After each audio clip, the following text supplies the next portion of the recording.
Okay, sorry about that. If you are out there and you can hear me, let me know. And I'm going to leave a couple of minutes for people to find this new live stream.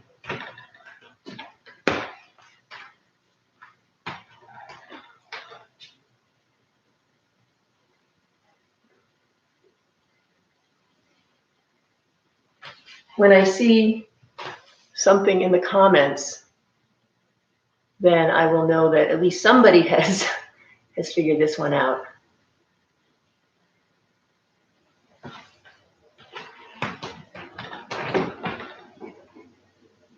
You can hear it? Okay. So I've been told that the sound is working now, but perhaps people are taking a little bit of time to find the link again. So I will wait another minute and we will start at 9:20.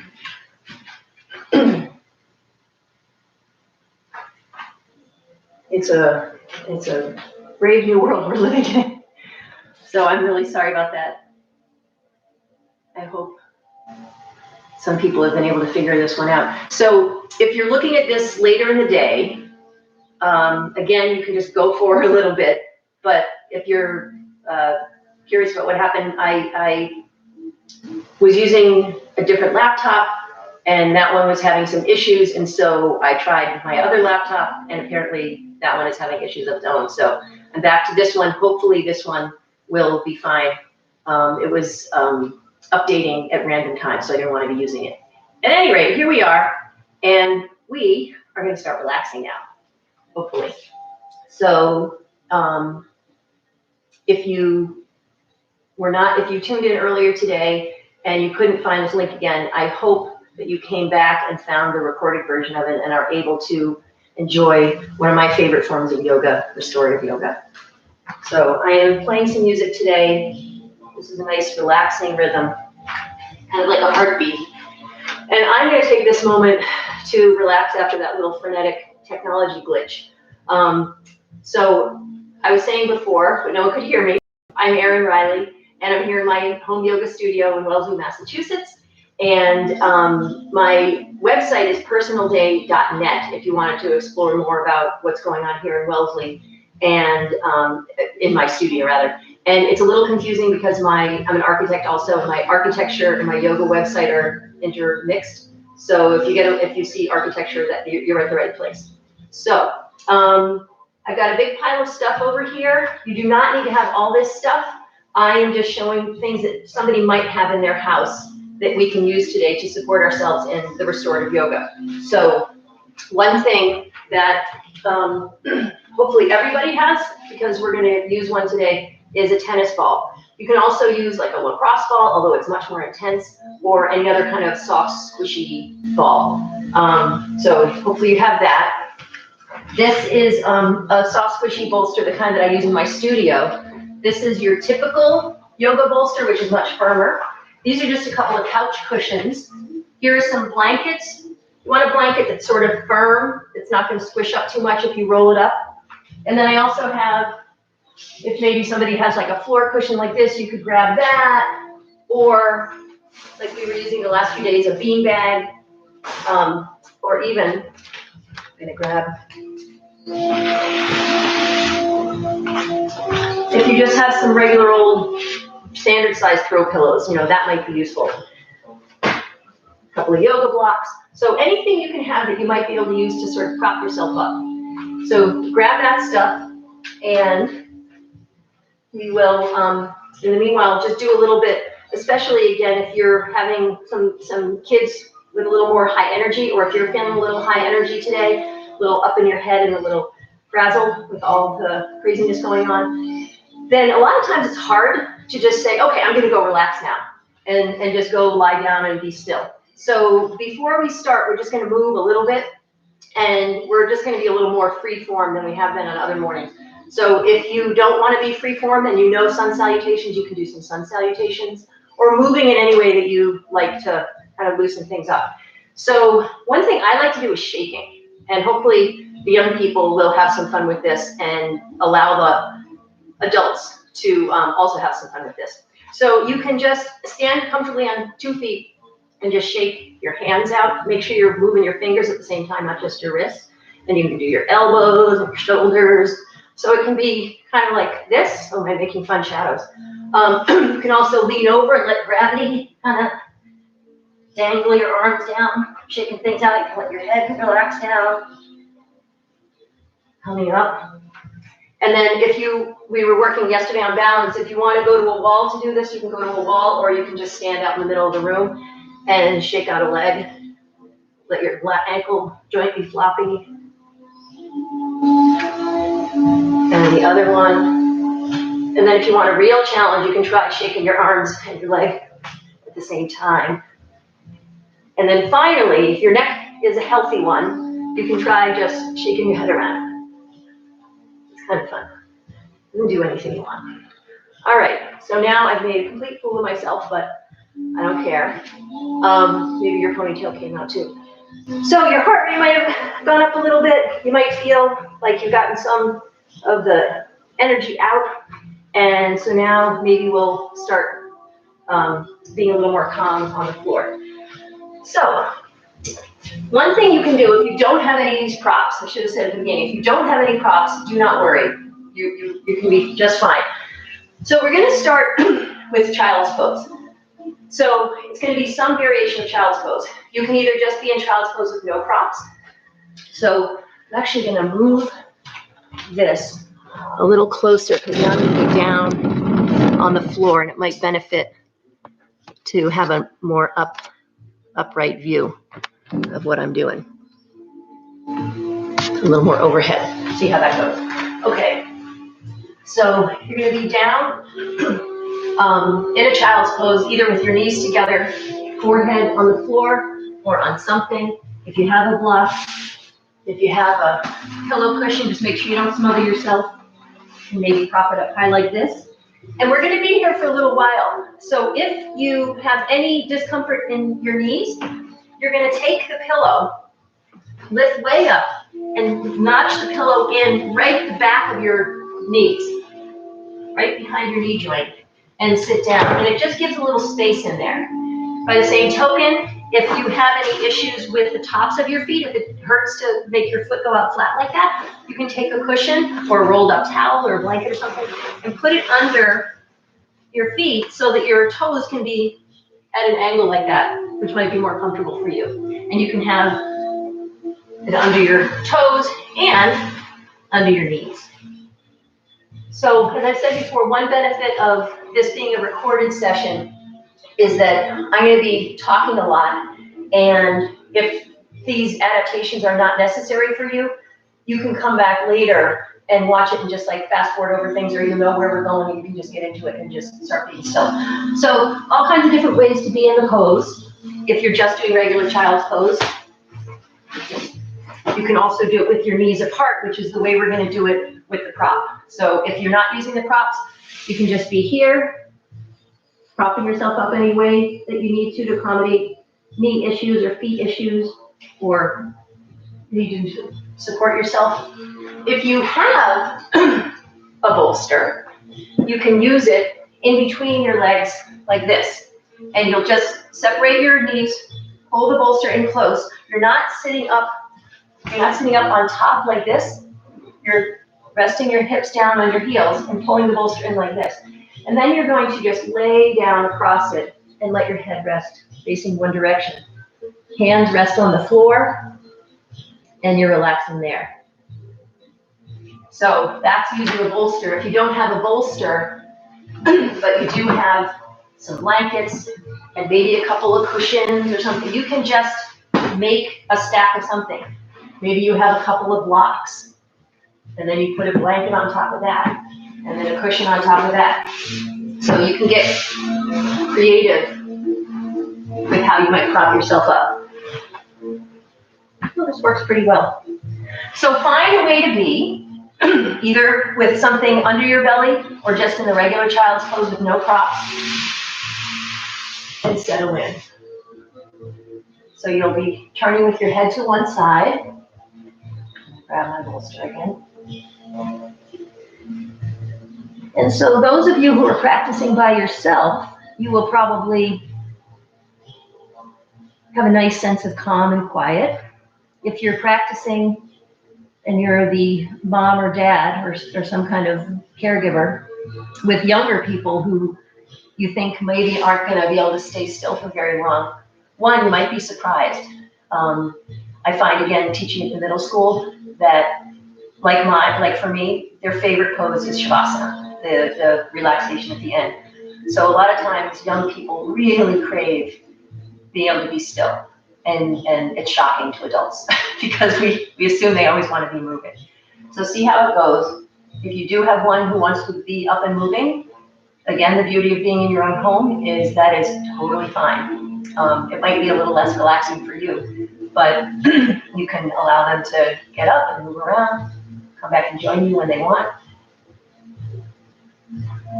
So you're just allowing your arms to be heavier and heavier on the floor, hips heavier and heavier toward your heels.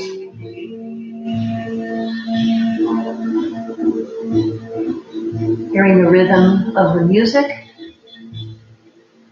the heartbeat in the background there. Noticing the rhythm of your heartbeat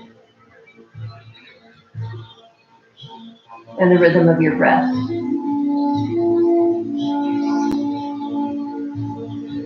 So whenever you like, you're going to keep everything the same. If you're in regular child's pose, where your head is neutral, you just continue doing what you're doing. If you're propped up so that your head is turned to the side, you'll just lift your head up and turn it the other way. And then settle in again. Breathing there.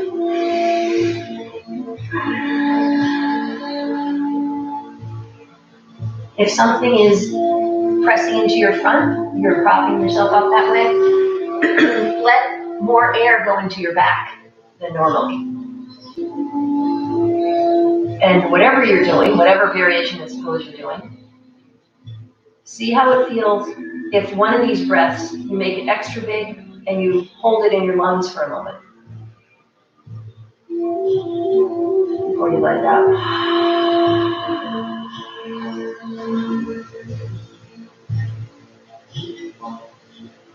And you can do that as often as you like. As we practice today, I might remind you every once in a while that that's there for you.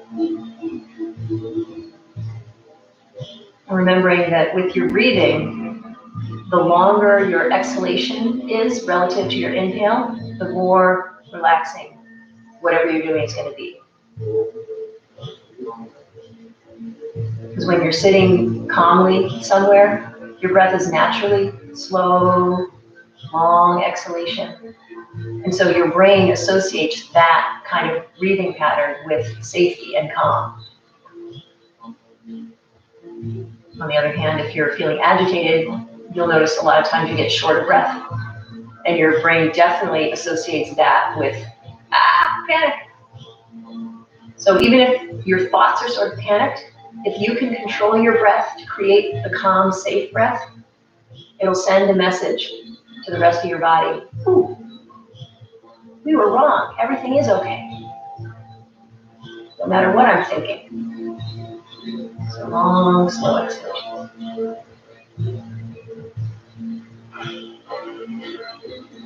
So stay as you are for a little bit more while I explain how we're going to work today. So one thing is that if, as I said throughout the other sessions, if something is feeling really nice, there's no reason for you to move out of that. You can just stay.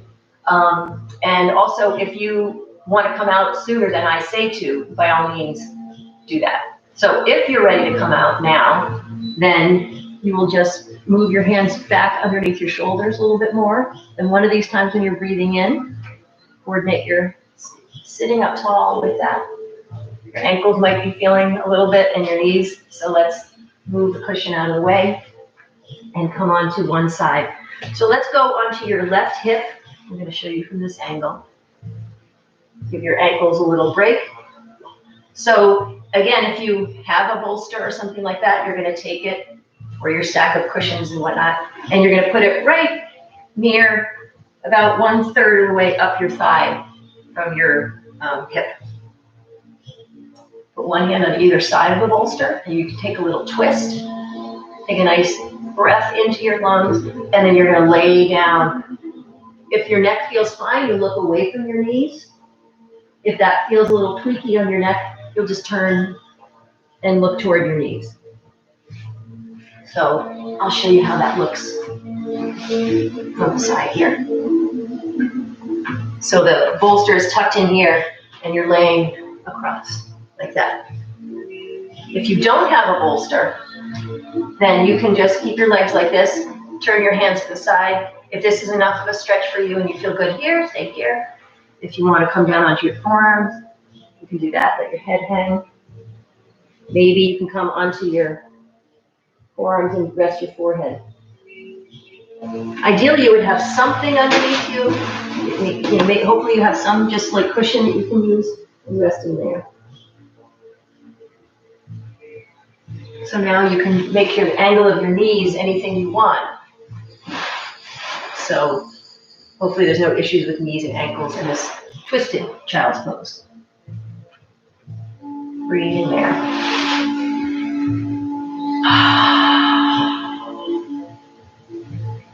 So I was mentioning before when no one could hear me that today is the first day of spring and it's raining out, which to us human beings seems kind of like a bummer, but to the world out there, so thirsty. This is a wonderful, wonderful treat. And we're kind of thirsty too, aren't we? We're thirsty for nurturing, filling up our tanks. This is what we're doing here this morning. So although we're staying dry, hopefully, you can think of yourself as like a little seedling out there, wanting to sprout, wanting to grow, and drinking up this beautiful rain. You're drinking up the nurturing that you're providing yourself right now by giving yourself this time. So stay as you are. If your head is looking away from your knees, let's all join together looking toward your knees for the last little bit here. Giving your neck a little break, relaxing there. In this twisted variation, the breath is a little more constrained, and so breathing in and out might be a little less full. Let's see again if you can take a big, big, big breath in, hold it, and then let it go.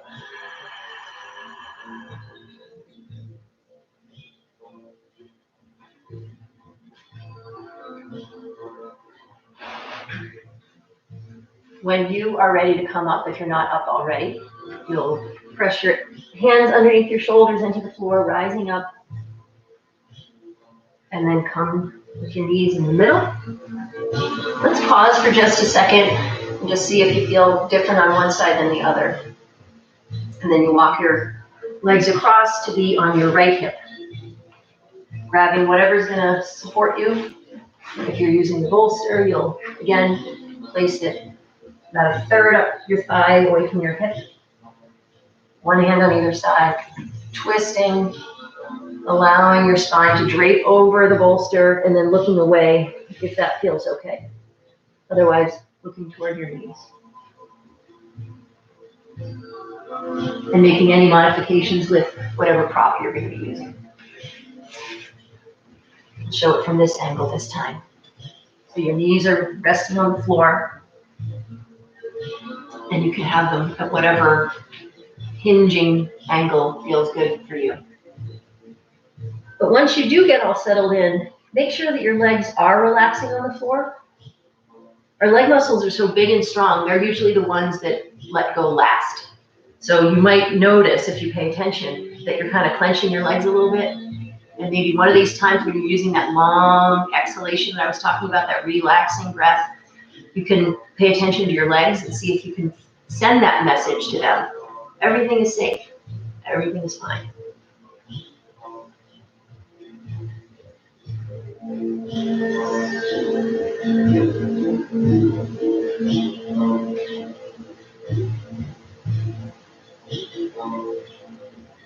So the nice thing about doing this on your mat in a dedicated space and a dedicated time is that your body gets good at sending that message. It's okay.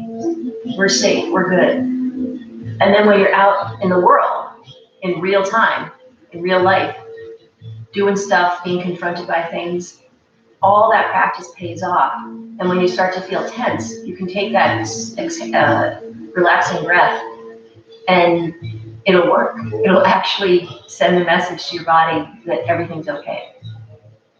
But you gotta put it into practice. So even though it might seem like you're just lying here on the floor doing nothing, you're actually doing a lot. So if your head is not already turned so that you're looking at your knees, you lift your head up, pivot, and place it down on whatever's supporting it again.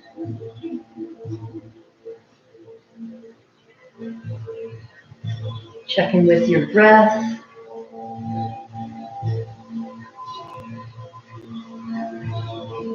You might want to make it a big one again and hold it in before you let it go.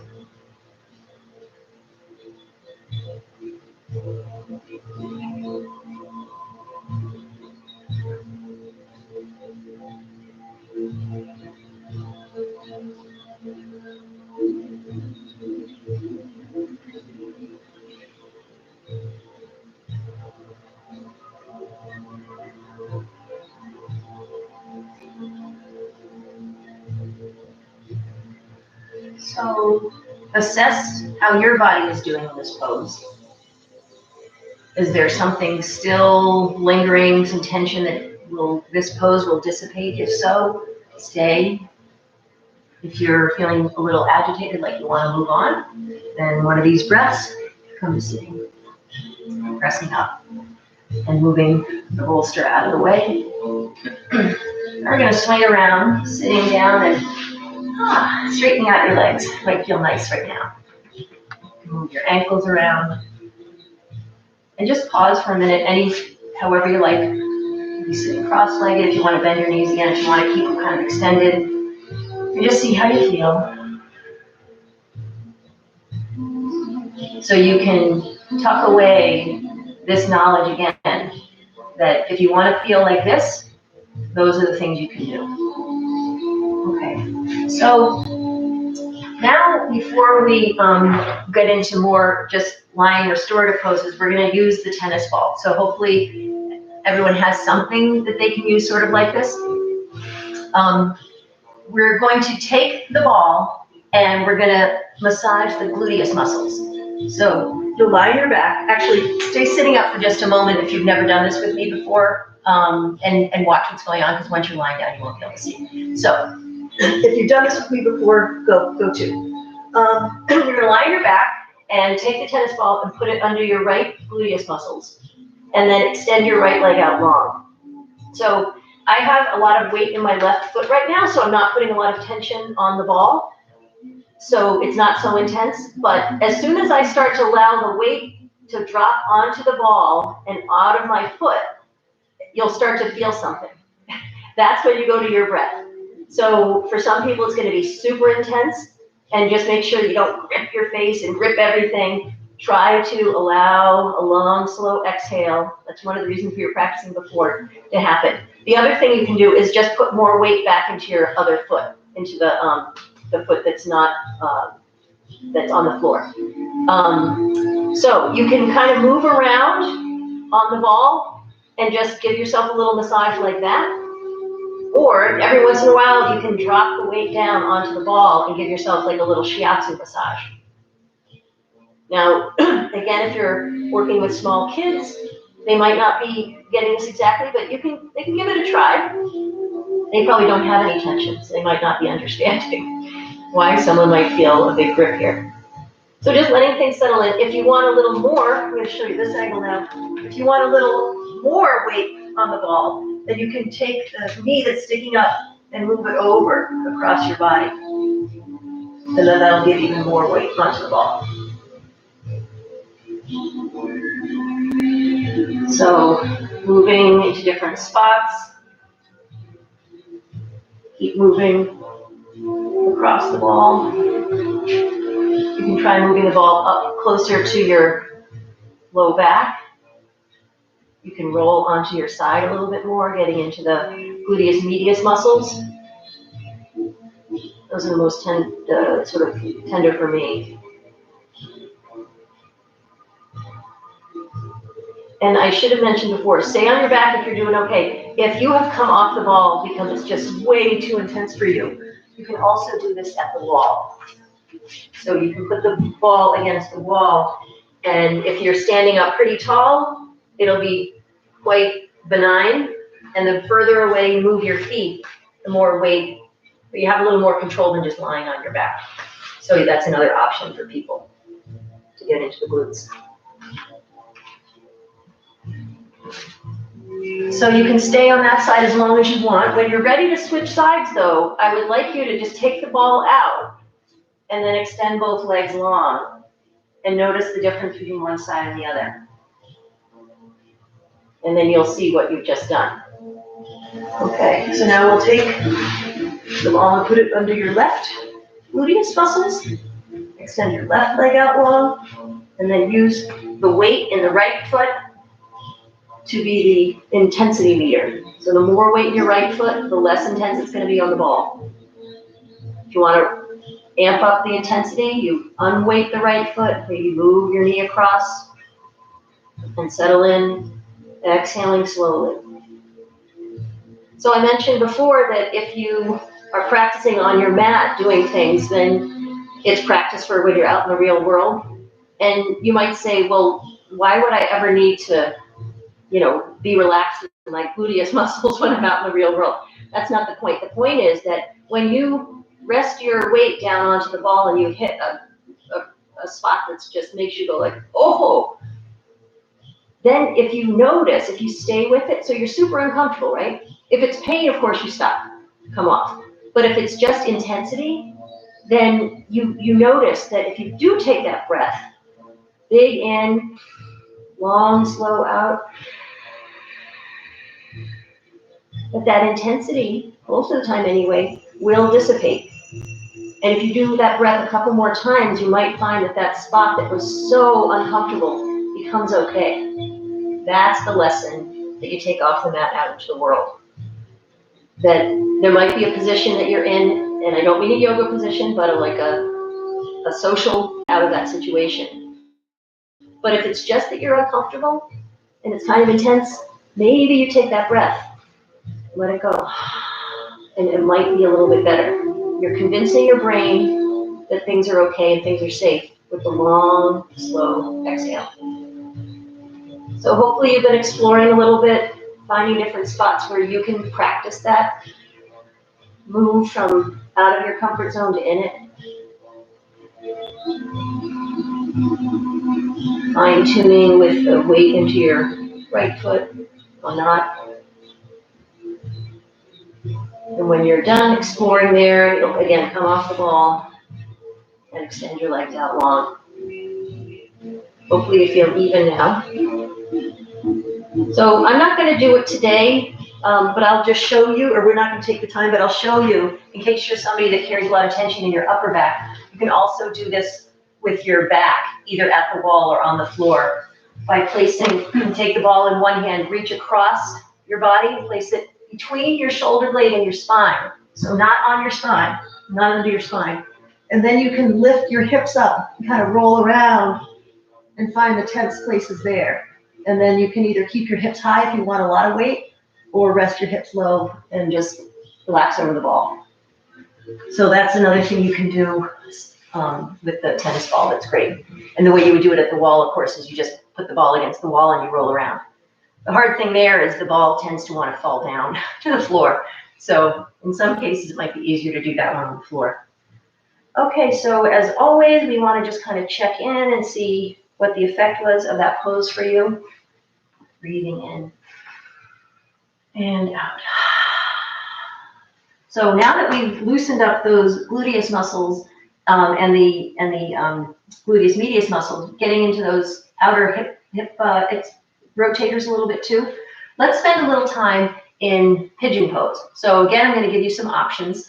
One option is on the floor, where you'll have, I'm not going to use that one, you'll have a cushion under your hip. We did this the other day, but we didn't hold it as long as we're going to hold it today. So you can extend your left foot back, bring your right shin forward. So your right shin will come forward. And some people who are quite open, you'll be able to move your shin parallel to the long end of the mat. But for today, because we're going to hold the pose for a long time, even if you normally practice pigeon that way, I'd like you to bring your heel in a little closer.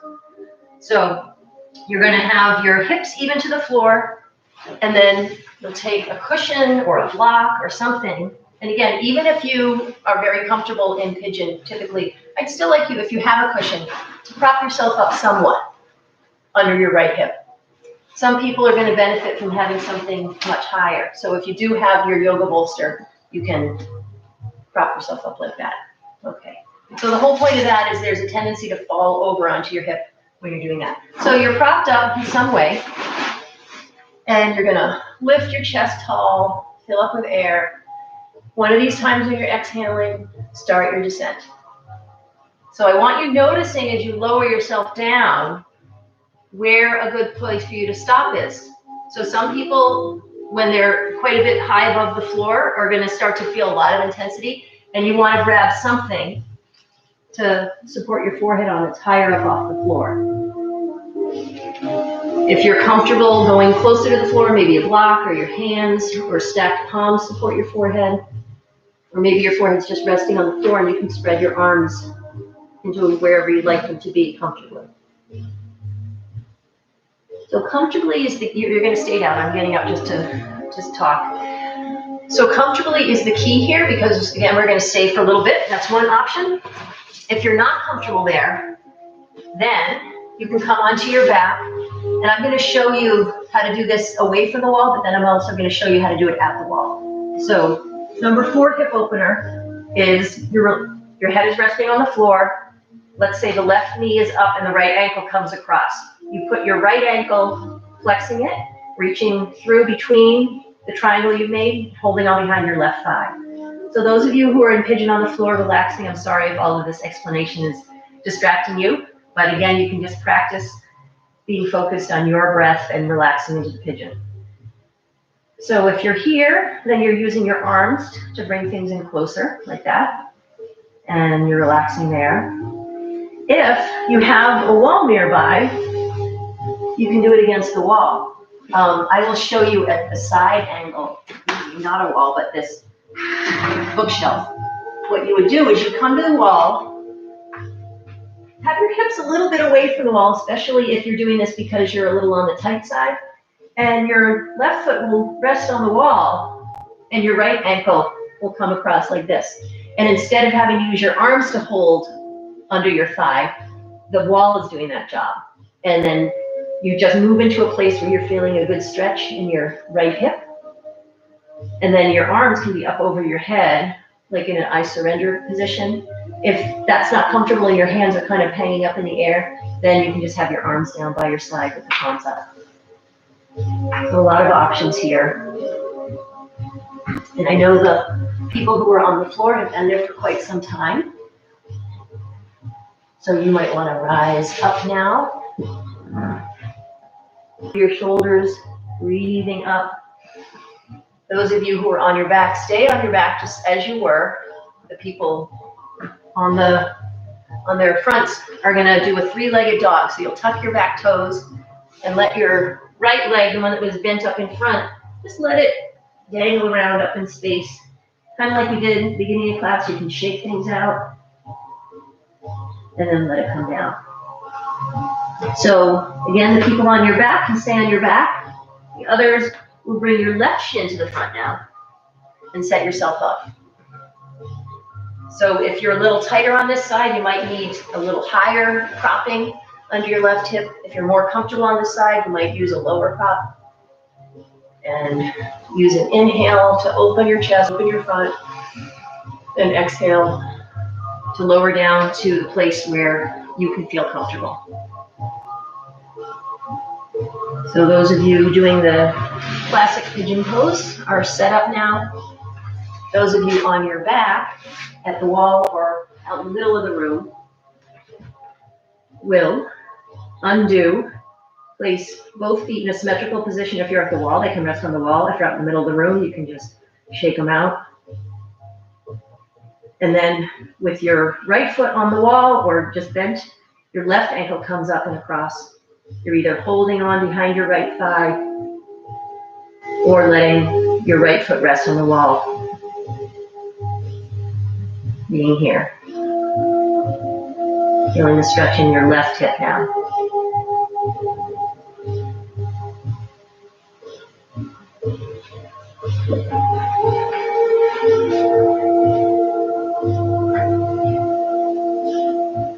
So one of the things about restorative yoga that I think is so valuable is that even though it seems like you're not doing anything, your body is busy right now.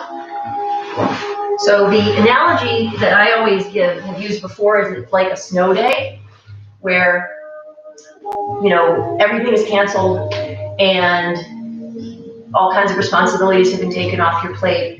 And you might be in your house and say, oh, finally I can watch that movie.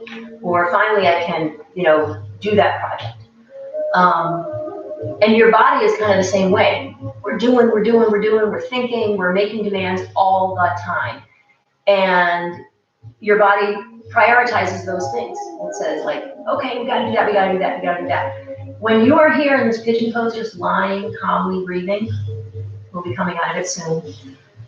Your body finally has a time to say like, oh, I can work on that project. That little, you know, tear in the hamstring, that little tweaky thing in the hamstring, finally I can go and spend some time and energy healing that.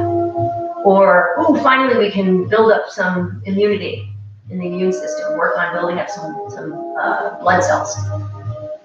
So your body is so smart, it knows how to fix itself in many ways, and you're just giving it a chance to do what it knows it needs to do. So let's come up out of the pigeon pose. If you're on your back, stay. If you're on your front, rise up.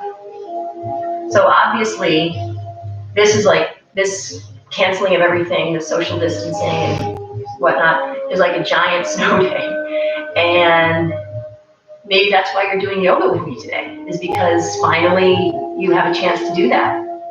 So it's the same idea. Your body is finally getting to do what it needs to do. So you're going to come over onto your bottom. Those of you on your back, stay there. And now we're all going to go to the wall. If you have a little bit of wall space that you can use. So you're going to do legs up the wall. What you do is you can, if you have your mat, you can bring it over to the wall, or if your wall has carpeting or something like that, you just want to be comfortable. So you want to bring your sit bones as close to the wall as you can get them. And I'm going to show you, like, if this were the edge of my mat, you want your hip to be, I'll make this kind of like a regular rectangular mat. You want your hip to be right close to the edge of the mat. And when you lay down, your shoulder also right close to the edge of the mat. So it's like you're going to take a nap right on the edge of your mat with your sit bones close to the wall. So I'm going to scooch toward the wall now. And then you roll onto your back and you put your legs up. If this is too much on your hamstrings, then you'll scooch away from the wall a little bit, or you might find that you rolled onto your back and you're really far away from the wall, in which case you're going to scooch toward the wall. So all that setting up the way I was showing you was to help you avoid having to move around with your back too much. But do what you can to get so that your legs are a comfortable distance, your hips a comfortable distance from the wall. And then your hands, the ideal position is in this sort of like I surrender, hands up, I surrender position. But many people, shoulder joints or elbow joints are such that their hands are dangling around in the air. If that's the case, you can either grab cushion and prop your arms up, or just put your hands down with the palms facing up like Shavasana. Allowing your shoulders to drop back toward the floor. Breathing. So this is my go-to pose for when I'm tapped out. I have a little section of wall in my kitchen that my family will often find me with legs up the wall. So you're just relaxing there. Feel your low back resting on the floor. If you have, I should have mentioned this before, but not many people have these, so I didn't. But this is a 5-pound sandbag. If you have some kind of weight or something like that, you can, and I'm showing this for people in my classes. We do this here. You can put the weight on your foot, and then it just gives a little extra gravity down, bringing your hips down into the socket, a little extra pressure on your low back in a good way. So that feels nice. You're thinking about all the fluids that normally have to work against gravity. Your blood and your lymph are now moving with gravity down your legs.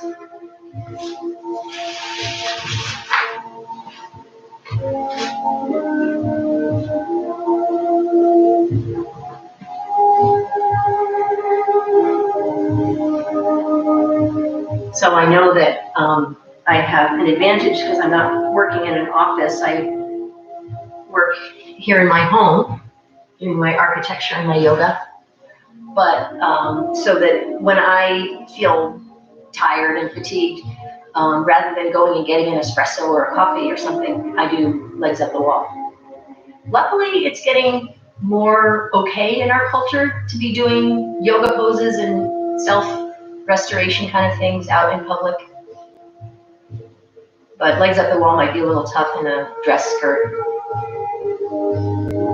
But if you have an office where you can close the door, or maybe you organize everyone where you all say it's okay to do legs up the wall instead of meeting for coffee.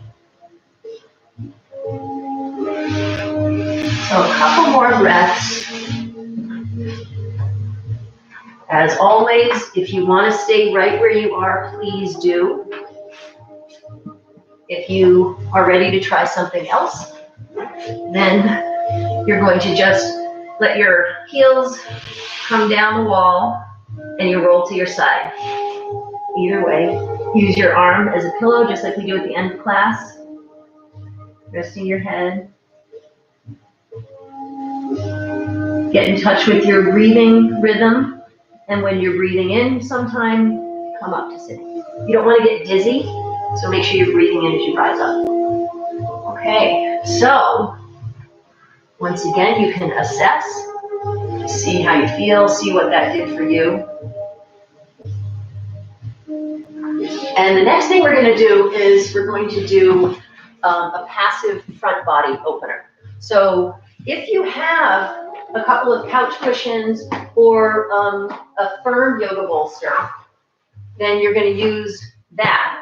If you have a block, then you're going to do a slightly different pose using that. So it's going to be a supported bridge pose. Yesterday, we did supported bridge pose. No, 2 days ago on the St. Patrick's Day class. We did a supported bridge pose. So I'm going to show this first. You're going to come into your bridge pose. Again, if you don't know what I'm doing, don't lay down yet because you won't be able to see. So you're going to move your heels close to your bottom, lifting your hips up tall, and then you'll take a block or a firm cushion or something and place it under the bony sacrum, not under your vertebrae. Okay, you don't want to be resting on the bones of your low back because we're going to be relaxing here. So you'll take the block and slide it underneath and then rest down on it. If that height is too high for you, you can put it at a lower height. If you're quite comfortable here and you want to be a little higher, you can lift up onto your heels and maybe slide the block under at its highest height and then come down on the, again, resting on the sacrum, letting your heels drop and then your arms off to the side. So you can be here like this and relaxing there if you only have a block. However, if you have a bolster or some couch cushions or something like that, this can be an even more relaxing version of the pose. So it's going to be the same idea, and you don't have to have two. So if there's a couple of you and you're needing to share the couch cushions, you can do this with just one. So you're going to sit on the cushion and lay back. Keep moving back so that you'll have to, kind of scoot yourself forward and back to find exactly the right spot, so that when you lie back, your shoulders are touching the floor. So you don't want to be like way over here, because I'm not getting a good opening in my chest. And I don't want to be way up here where just my head is touching the floor. So you want to be moving back until your shoulders are touching the floor, then you're getting a nice opening in your chest. If your couch cushion happens to be too high for you, then maybe come off and use just like a throw pillow or something like that. And if you're using just the one cushion, with two, you'd be able to extend your legs out like this. If you're using just the one, then you can just bend your knees and maybe let them relax toward each other, and then you're sharing the cushions with other people in your family. Arms up again, unless your hands are dangling up in the air, in which case you can just put them out to the side. And whatever supported bridge version you're in, hopefully you're enjoying it already, even though I've been talking a lot.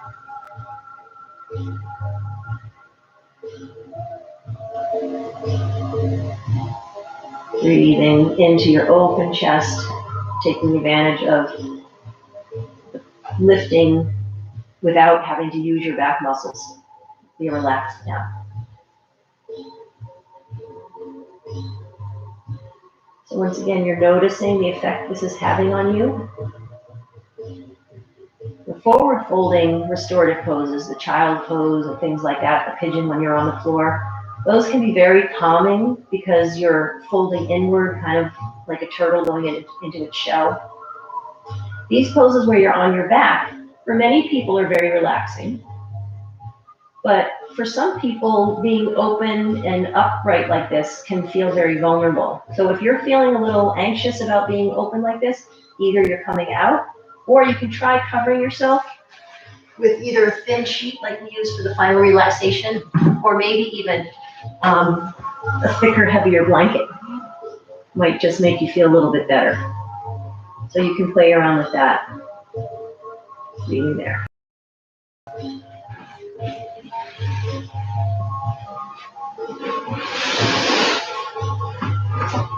So you're just going to stay there, enjoying the fruits of your breath here, either consciously extending your exhalation to allow your body to get the message that things are safe. Or maybe you're focusing on the fact that lying here, not moving, not making decisions, not thinking about all the stuff in your life is giving your brain a chance to direct your body to do something that's really good for it right now.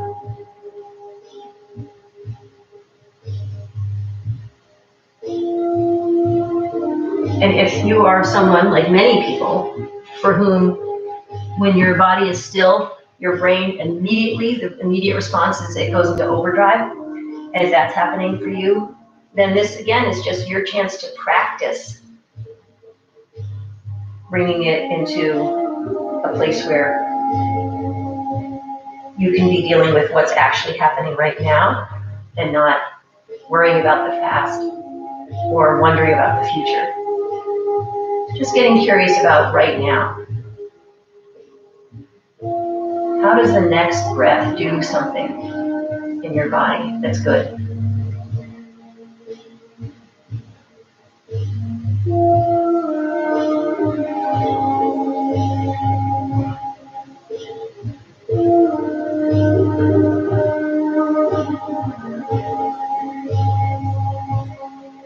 So at the beginning of this class, there was a little technological glitch, so we didn't actually start until about 9:20. So I'm going to have this class go till about 10:20. if there's somebody that needs to be somewhere at 10:15, I will let you know to get up and move before that. But the rest of us, hopefully, and those of you who are watching this on your own, the tape version, will stay the whole hour. So, staying here, wherever you are, if this is serving you well, and you might just stay there for the remaining time.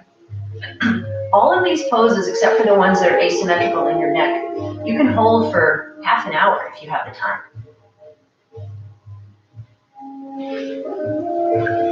I've often done legs up the wall for half an hour. It is amazing. So, if you are going to change positions for the final pose, then coming off of the block, you're just going to lift up, slide the block out. If you're on the couch cushion, you can either kind of use your core muscles to sit up, or you can roll off to the side and then come sitting up. And breathing in as you do. Your head's been below your heart for quite a while now. And we're going to set up for Shavasana. So you can do the Shavasana, or I should say for our final pose, because I'm going to offer a couple of different things. If you don't have any props, I'm going to quickly go through these. If you know what you want to do for your final pose, you can just set yourself up right now. So you're either going to be in Shavasana, the classic version, if you don't have any props or you don't want to use any. Or you'll take the beanbag that we've been using for the last few days under your legs and lie back. Or if you don't have a beanbag and you grab some couch cushions, these are a great prop. Ideally, you would have 2 of them so your shins can be sort of parallel to the floor. But again, if you're sharing your couch cushions, it's still fine to have your legs just up on one. Still a nice release for your back. So you can prop your legs up in some way and just do the classic Shavasana, covering with an eye pillow and covering your body with a sheet or something. Another option, I'm sorry if I'm offering too many options, but I'd like people to be able to get a lot out of this session. If you have the bolster, this squishy bolster that we use in my class, you would put it right up in your low back and lie across because it squishes down and it supports. But if you have a classic yoga bolster, they are much firmer. And you don't want to have it right up into your sacrum because that's too deep a back bend for almost everybody. So you would like to leave a little space between your low back and the bolster and then lay across it there. And then you can have your chest open. You can still have your legs propped up on something, or this is the final option. So after this, I'm going to stop yammering. Final option is a reclining bound angle pose. So for this one, you would either be propped up on something, or you can just be lying on the floor on your back, soles of your feet together, and then you'll take some cushions or some blocks and put them underneath your outer thighs so your legs can relax, resting on something. You don't want your legs just dangling up in the air, otherwise you can't really relax. Okay, so you've picked some way to be. You're either lying on your back on the floor and you've been there for a while, or your legs are elevated up on a beanbag or on some couch cushions. Your back might be propped up by something, or maybe it's on the floor also. So whatever position you're in, begin the journey toward our final stop.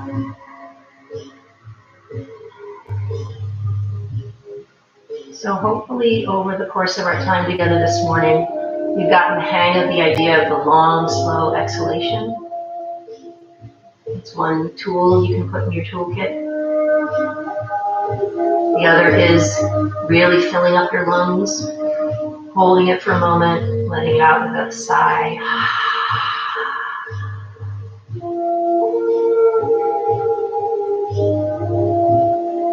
Another tool that you can use while you're on your mat is to notice the discomfort when you first get into something and how a few slow exhalations will hopefully shift that to a sense of ease. And your body puts away that experience, remembers it. And then you might find yourself eventually, when you're out in the world, without even having to think about it, in a tense situation, you start to breathe slowly rather than fast. That's the reward of a long time practicing yoga.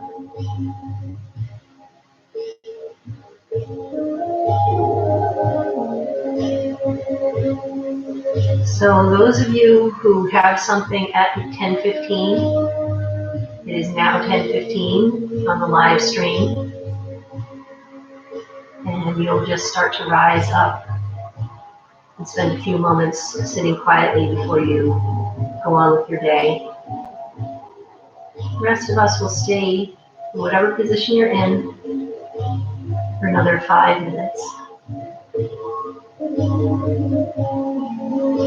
This is going to be the most productive 5 minutes of your day.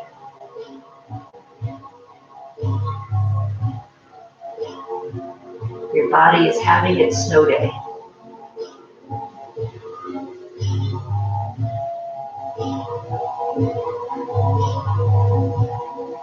What do you think your body is fixing right now? If there's something that you know needs fixing, you can bring your attention there.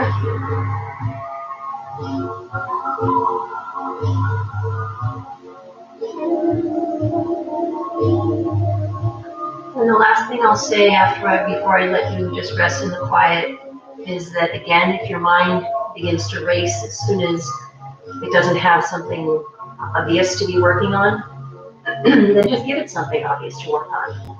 It's something that's going to benefit you. So notice your chest rising as you inhale, dropping as you exhale.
be exactly as you are in your physical body for a little bit longer.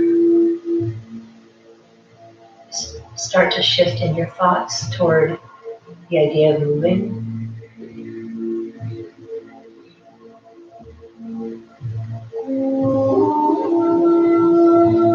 So people are in different shapes now, so I'm just going to have you move in any way that you like.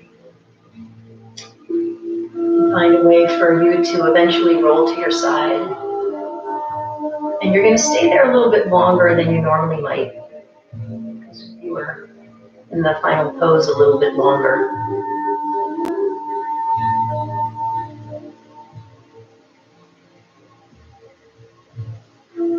Taking your time, of course staying in this final pose if you have the time to stay longer.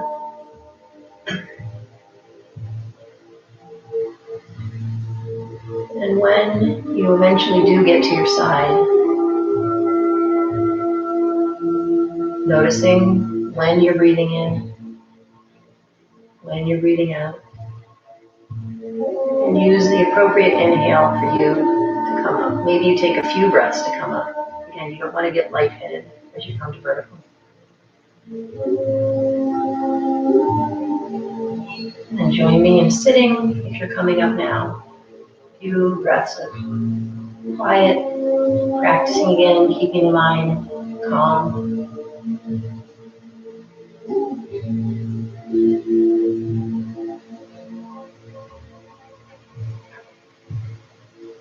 So bringing your attention again, if you're watching this live, we're here on a rainy morning. Maybe you're watching this sometime on a brilliant sunny day.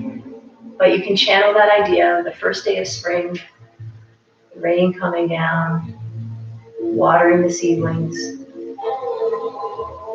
providing much needed moisture to the roots of the giant trees, filling up your cup with our practice today. So hopefully now you have some more tools that you can put into the toolkit that I've been encouraging you to build over these days.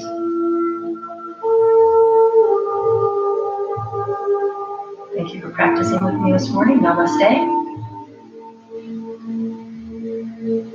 So again, I will leave the live stream open for some comments. As always, I really would love to hear some very concrete feedback of things that thought were very helpful, and even perhaps more importantly, things that weren't so helpful, because I cannot see what anyone's doing out there, and I would love to be able to tailor the practice to what you're doing, as I do here in my studio when I can see my students. I call my practice Personal Day for a reason, that I want to make it personal. And tomorrow, I have been thinking about doing partner poses, because the kids at the middle school always ask for partner poses whenever I ask, like, what do we want to do today? But I've gotten some feedback from people that, one, maybe not a good idea with social distancing, even within your own family. Two, a lot of people aren't having a partner to work with. And then three, if I'm not there to help spot and things like that, maybe it's not the safest thing to do anyway. So tomorrow, instead of partner poses, what I'm proposing is maybe a little bit more playful practice in general, though. So maybe doing some upside down, and some dancing around and things like that. So if you're up for a little more energizing tomorrow, then you can join us for that. So thank you very much for being here, and happy spring.